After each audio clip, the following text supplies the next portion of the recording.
I'm supposed to be starting the video, I know, but I've got myself sidetracked here in Fortune Town. I've been browsing the record shops and I noticed that a couple of the ones I used to know have now closed, which is sad. But there's good news if you do buy records, you collect vinyl, and there's some bargains to be had for sure. Anyway, I'm supposed to be at KANCM Road soon, but I'll tell you more about it when I get outside. So today's video is a slight change of pace. If you remember last year, I did expat chat in some of my videos, and I met with an expat, asked them a few questions, and we got an insight into their daily lives in Bangkok. Anyway, it was always my intention to do something a bit more in depth, which is why we're going to meet Pete a bit later on today down in KANCM Road. Anyway, one thing that's been bugging me is this guy, and I'm pretty sure he's been following me, so I'm just going to ask him. Oi! You've been following me, right? Why would I want to follow you? Well, I don't know. Why didn't you tell me?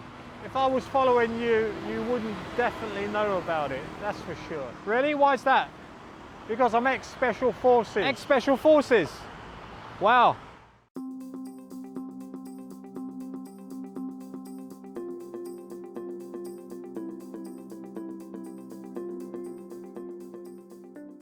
Good morning, everybody.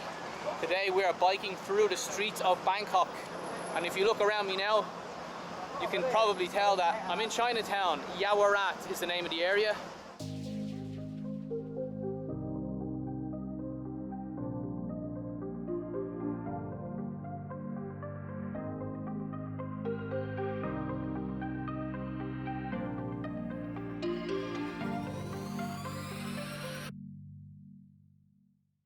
So I came over here in 2010. Around 2008, 2009, there was a massive recession going on. Ireland was one of the worst hit countries. I was 23 years old and I just wanted to travel. And I was like, you know what, I couldn't get a job. So basically you just wanted to get the hell out of Dublin, away from all the depression, recession, because that was a pretty bad time, 2008, 2009. Yeah, I was a young guy with no debt, no anything, you know, I could free to travel the world. Yeah. And where was your first port of call? Chiang Mai. I did a TEFL course in Chiang Mai, then I moved and got a job teaching English in SUKHUMVIT. Now, if you don't know SUKHUMVIT, it's a small town. It's one of the old kingdoms of Thailand. It's a really traditional Thai cultural place, right?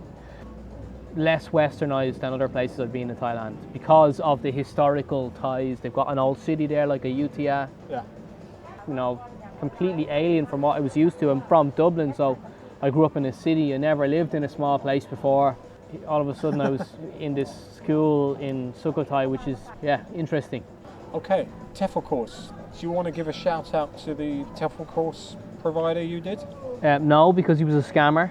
The longer I've been here, I look back at that moment and being like, no, that guy was a total con man. We'll edit that bit out. Last question on that.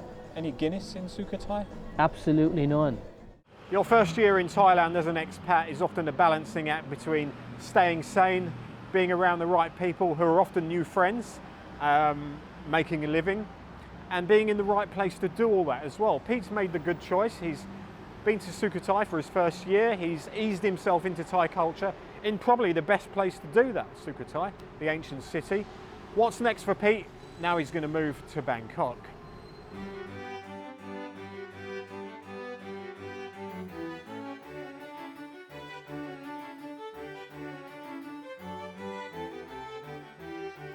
The best advice I was ever given when choosing an area in Bangkok to live was to go back at night time, have a walk around the neighbourhood and see what kind of noise levels you're going to be dealing with when you're trying to fall asleep. I mean, who the hell wants to live around here anyway? Where was the first place you lived in Bangkok? I lived around PRATUNAM area. The only reason why I lived around there is because I ended up, you know, I got a job teaching at a school that was way out in Minburi. Now, Minburi is a suburb of Bangkok. It's out near the airport, pretty much. You know, it's way out there. But the only way for me to do that was to live in PRATUNAM because the minivans there would go out to Minburi. It would take an hour and 10 minutes to get there. Yeah. But I didn't mind traveling. I was young. Everything was new to me in Bangkok. It was an experience.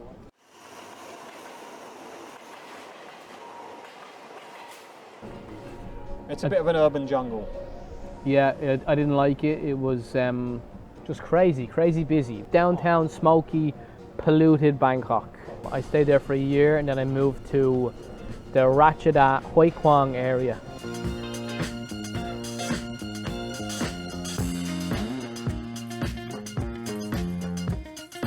Big improvement. Big improvement. Yeah.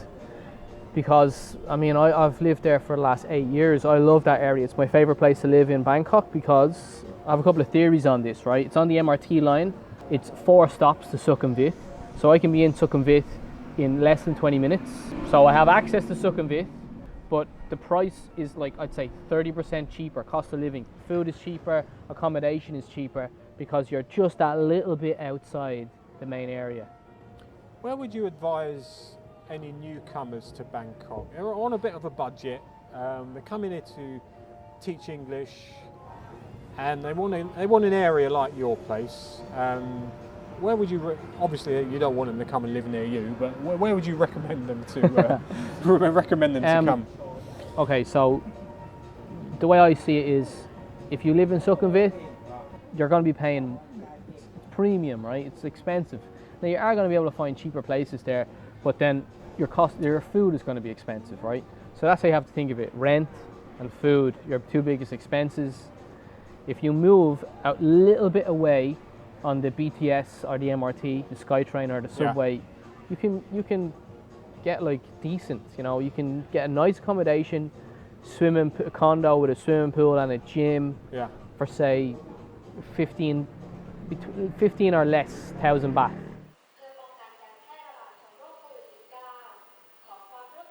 Hoi Kwang is a good choice of area to live in. Everything is in easy reach.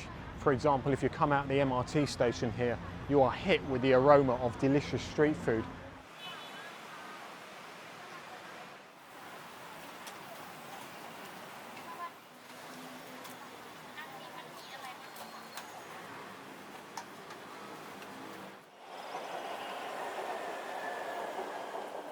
So Pete, where do you go out when you want to have a good time, you want to have a drink and meet friends? Where do you head for? There was a time when I was in my early 20s that I used to come here a lot, KANCM Road, RAMBUTRI, right? Because it was vibrant, there was a lot of young people around, it was wild, so I got that. There was a phase where I used to come here. Then there was a phase where I used to go out and lower SUKHUMVIT, around there. Where do I go now? I don't go to nightclubs anymore, right? In Bangkok. I just kind of like meeting friends for beers. So I like to go to Pong area. I like to go to the Irish bar ALSSS, 33/1. Yeah, it was the Dubliner before. Yeah. And then ALSSS, yeah. Then it changed to ALSSS. You've got the Robin Hood then as well, which is the like a British pub. On the corner. Yeah, on the corner. I like going in there for a pint. I also like to go to Shenanigans, which is in Ceylon, which is an Irish pub there. So I like to go around to the pubs. That's where I usually meet my friends. Pete, here's a question I always ask, and that is, what's your least favourite Thai dish? There's a dish called KANCM. Oh yeah, I know it. Which is, it's like a kind of it's a spicy sauce with cold, soggy noodles with the sauce. It's just one of the things I stay away from. Yeah, I don't blame you. What's the favourite? My favourite would be, I like Radna. Yeah, me too. From Foodland. Oh yeah, that's a good one. Radna is like a noodle soup.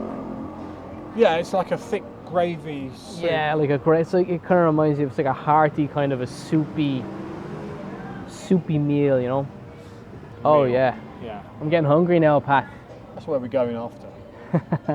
When you're a new expat in Thailand, it's often difficult when you're trying to make friends to know who to trust.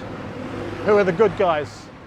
There always seems to be someone who claims this or claims that, or claims to know someone somewhere. In our fantasy scenario, I'm about to meet a guy who says he can get me a 5-year retirement visa for just 5,000 baht. He should be here in a minute.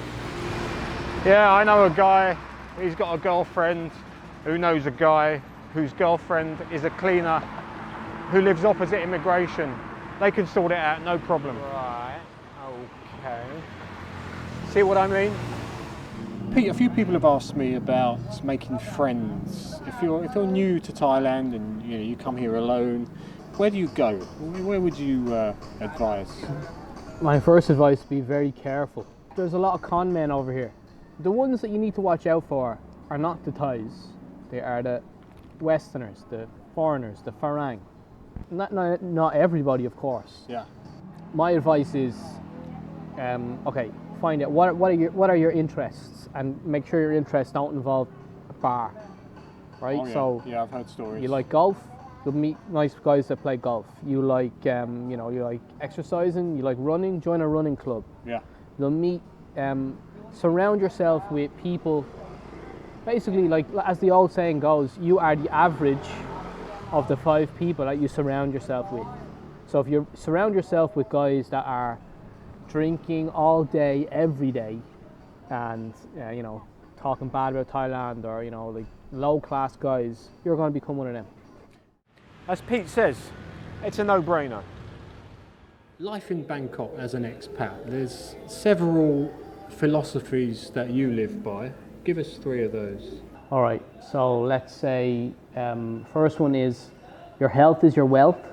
Thailand is a great place, but it can be very addictive. And when I say that, I mean the bar scene, and it's very easy to get sucked into that and become an alcoholic.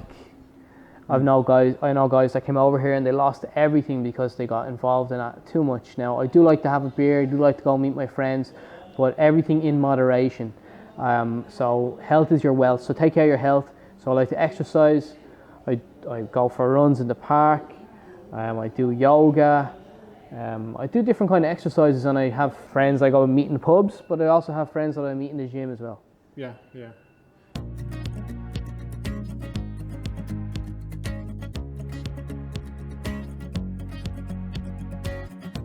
Holy shit.